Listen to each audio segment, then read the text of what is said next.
ಸಂವಿಧಾನದ ಬಗ್ಗೆ ನಾವು ಬರೀತೀವಿ.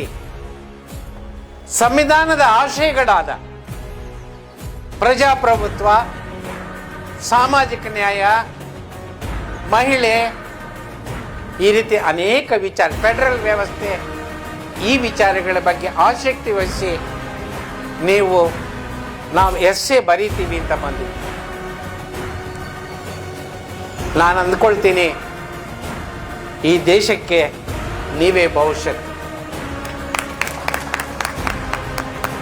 ನೀವು ಇಷ್ಟು ಉತ್ಸಾಹದಿಂದ ಸಂವಿಧಾನವನ್ನು ತಿಳ್ಕೊಂಡು ಸಂವಿಧಾನದ ಆಶಯಗಳ ಬಗ್ಗೆ ಪ್ರಬಂಧ ಬರೀತಕ್ಕಂಥ, ನಿಮ್ಮ ಚಿಂತನೆಗಳನ್ನು ಹೇಳ್ತಕ್ಕಂಥ, ಅಭಿವ್ಯಕ್ತಿಗೊಳಿಸ್ತಕ್ಕಂಥ ಈ ಅವಕಾಶನ ಉಪಯೋಗಿಸೋಕೆ ಬಂದಿರತಕ್ಕಂಥ ನಿಮ್ಮೆಲ್ಲರಿಗೂ ನಾನು ಶುಭ ಹಾರೈಸ್ತಾ ಇದ್ದೀನಿ. ಬಂಧುಗಳೇ, ನೀವೆಲ್ಲ ಭಾಗವಹಿಸೋದು ಮುಖ್ಯ. ನನ್ಗೆ ಗೊತ್ತಿದೆ ನಿಮ್ಮೆಲ್ಲರಿಗೂ ಪ್ರೈಸ್ ಸಿಗೋಲ್ಲ. ಪ್ರೈಸ್ ಸಿಕ್ಕಿದವರು ಬಹಳ ಮೇಧಾವಿಗಳು, ಸಿಕ್ಕದೇ ಇರೋರು ದಡ್ರು ಅನ್ನೋ ತೀರ್ಮಾನಕ್ಕೆ ಯಾರೂ ಬರಬಾರ್ದು. ನನ್ನದೇ ಆದಂಥ ಅನುಭವವನ್ನು ನಿಮ್ಗೆ ಹೇಳ್ತೀನಿ. ನಾನು ವಿದ್ಯಾರ್ಥಿಯಾಗಿದ್ದಾಗ ನಾನು ಕಾಲೇಜ್ ಹಾಸ್ಟೆಲ್ನಲ್ಲಿ ಡಿಬೇಟರ್ ಆಗಿದ್ದೆ. ಕಾಲೇಜಿನಲ್ಲಿ ಡಿಬೇಟರ್ ಆಗಿದ್ದೆ. ಅನೇಕ ಡಿಬೇಟ್ಗಳಲ್ಲಿ ನಾನು ಭಾಗವಹಿಸಿದ್ದೆ. ಕೆಲವರಲ್ಲಿ ಬಹುಮಾನ ಬಂತು, ಕೆಲವುದರಲ್ಲಿ ಸಮಾಧಾನ ಬಹುಮಾನ ಬಂತು, ಕೆಲವುದರಲ್ಲಿ ಬರಲೇ ಇಲ್ಲ. ಆದರೆ ಅಲ್ಲಿ ಗಳಿಸಿದಂಥ ಅನುಭವ, ನಾನು ಲಾ ಡಿಗ್ರಿ ಮುಗಿಸಿದ ನಂತರ ಇಂಥ ಮೇಸ್ಟರ್ ಆಗಿ ಪಾರ್ಟ್ ಟೈಮ್ ಕೆಲಸ ಮಾಡೋದಕ್ಕೆ ನಾನು ಬಹಳ ಅನುಕೂಲ. ಆ ಪಾರ್ಟ್ ಟೈಮ್ ಕೆಲಸದಲ್ಲಿ ನಾನು ಶಿಕ್ಷಕನಾಗಿ 3 ವರ್ಷ ಕೆಲಸ ಮಾಡಿದ್ದಕ್ಕೆ ನಾನು ಲಾಯರ್ ಆಗಿ ಆ ಕೋರ್ಟಲ್ಲಿ ಆರ್ಗ್ಯುಮೆಂಟ್ ಮಾಡೋದಕ್ಕೆ ನನಗೆ ಸಹಾಯ. ನೂರಾರು ಜಡ್ಜಿಗಳ ಮುಂದೆ ನಾನು ಆರ್ಗ್ಯುಮೆಂಟ್ ಮಾಡಿದ್ದೆ.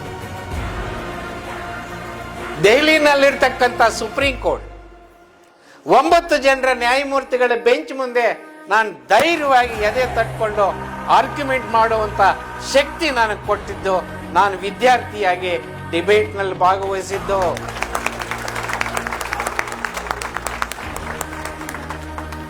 ಆತ್ಮೀಯರೇ, ನಾನು ಕಾಲೇಜಿನಲ್ಲಿದ್ದಾಗ ಎಸ್ಸೆ ಕಾಂಪಿಟೇಷನ್ ನಲ್ಲೂ ನಾನು ಭಾಗವಹಿಸಿದೆ. ಅದರಲ್ಲೂ ಕೆಲವುದರಲ್ಲಿ ಪ್ರೈಸ್ ಬಂತು, ಕೆಲವುದರಲ್ಲಿ ಸಮಾಧಾನಕರ ಬಂತು, ಕೆಲವುದರಲ್ಲಿ ಬರಲಿ. ಆದರೆ ನಾನು ಲಾಯರ್ ಆಗಿ ಲಾಯರ್ ಕೆಲಸ ಮಾಡಬೇಕಾದ್ರೆ ಒಂದು ನೋಟಿಸ್ ಅನ್ನ ಡ್ರಾಫ್ಟ್ ಮಾಡೋದಕ್ಕೆ ನನ್ನ ಎಸ್ಸೆ ಕಾಂಪಿಟೇಷನ್ ನನ್ನ ಸಹಾಯ ಆಯಿತು. ಇದೇ ಪಕ್ಕದಲ್ಲಿರ್ತಕ್ಕಂಥ ಸಿವಿಲ್ ಕೋರ್ಟ್ನಲ್ಲಿ ನಾನು 20 ವರ್ಷ ಪ್ರಾಕ್ಟೀಸ್ ಮಾಡಿದೆ.